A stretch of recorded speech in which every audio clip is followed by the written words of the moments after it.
I'd like to talk about the concept of getting music from iTunes into Audacity.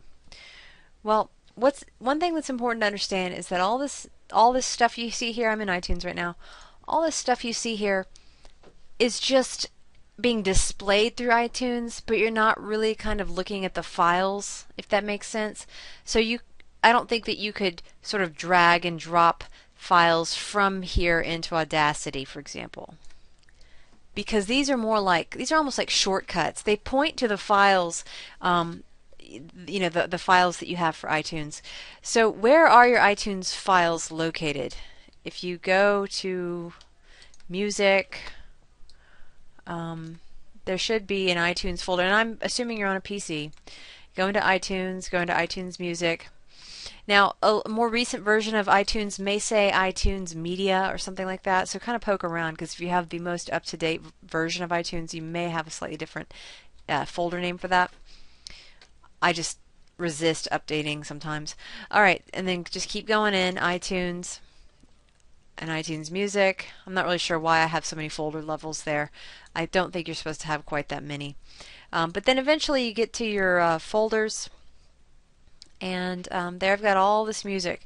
So if there's a particular song you want, you actually have to go through the folders to locate it. You need to know where it is. It might help, like let's say you want a song from Correo Aéreo. You can go in there, go into the album name, and see how these are MP3s? That's good. That's a good file type. And if it makes it easier, it might be easier just to copy it and then paste it on your desktop so that you have it handy. So for example, I could paste it there. So I made a copy of it, and that way when I need it for sliding into Audacity, I know where it's located. If it's easy to go into my music, that's fine too. So these are the proper file type to put into Audacity. Audacity's cool with MP3s. It is also cool with WAV files. And I'm going to actually open up Audacity very quickly. But there are lots of file types, especially new file types, that Audacity can't handle. And if you bought your music from the iTunes store, then your music can't be used in Audacity.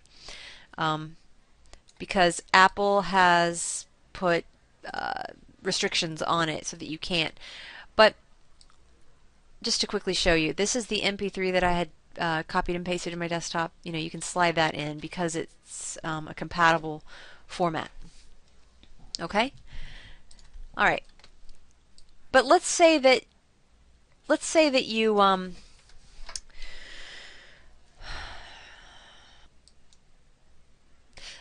you have a song and you're having trouble going through the folders like I just showed you, drilling down. See that how many levels deep that was to get to that? It was about 6 levels down.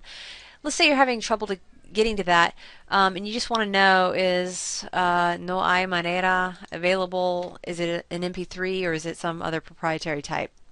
You can right click and let's see, where is it? Maybe it's this right here, get info. This is one thing you can do. Get info will tell you where. It'll tell you how to get to that song, how to locate it in the folder system. So like this where here will tell you.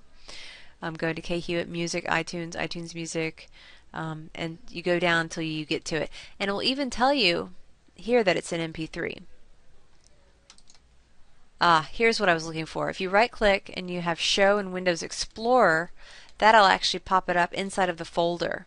And so that's the real music file there that you want to make sure you know how to get to. And that may be the easiest way right there to locate where is this file actually located. There's another feature in iTunes. If you do have a file, it's possible that you can convert it. So if you right click it, see what your options are. For example, let me look at the properties of this file. Look, we're looking at Esa Mujer. So let's get the info and just look and see what it is. It is an MPEG audio file. I believe it's an MP3. Yeah, it's an MP3 already. But if it weren't, you might be able to right click and create MP3 version. And so it's converting it into an MP3 version. And then that'll probably appear right here. Here's the one it just made. and you can even see it made it today on June 20th. And then if you want to know where is that file located, because it may put it in a weird place, then you can go to Show in Windows Explorer. And there it is. Now I have 3 copies of that song. So these are just a few tricks for figuring out how to work with your iTunes music. Again, it's got to be in the right format. If it's in the proprietary format that you download, that music downloaded from the iTunes store comes in, then you really don't have a chance of converting it unless you buy like a $30 conversion software, which I don't really know anything about. So my tip would be get a CD. I know a lot of you don't know what CDs are. You've probably never seen them or heard of them. That's a joke. But if you have a CD with a song on it, put that into your computer and you can rip it into iTunes and then you can download it. Otherwise, as long as it's a WAV file or an MP3 file, you're good to go. One other thing, if you do decide to use a CD to rip music off of and put it into your iTunes, you want to go do something before you do that. Go to Advanced. Actually, I just lied. Go to Edit, Preferences. They move that around a little bit. And then you want, where it says when you insert a CD, it needs to say ask to import CD. And your version of iTunes may not have that option, but by default it should be good to go for importing a CD. But what you want to do is change the import settings, or at least make sure that they're good. So basically the way mine is set up right now is that it's going to be imported using MP3 encoder. I think the default is actually AAC. So that is something you'll want to go check and just change it.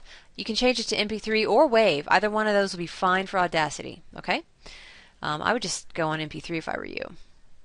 And then you just say OK and OK. And that way, if you pull in a CD of music, it will automatically be turned into MP3s and you don't have to convert it or anything like that. All right, well, that's it. That's my long ramble on how you work with iTunes Music with Audacity.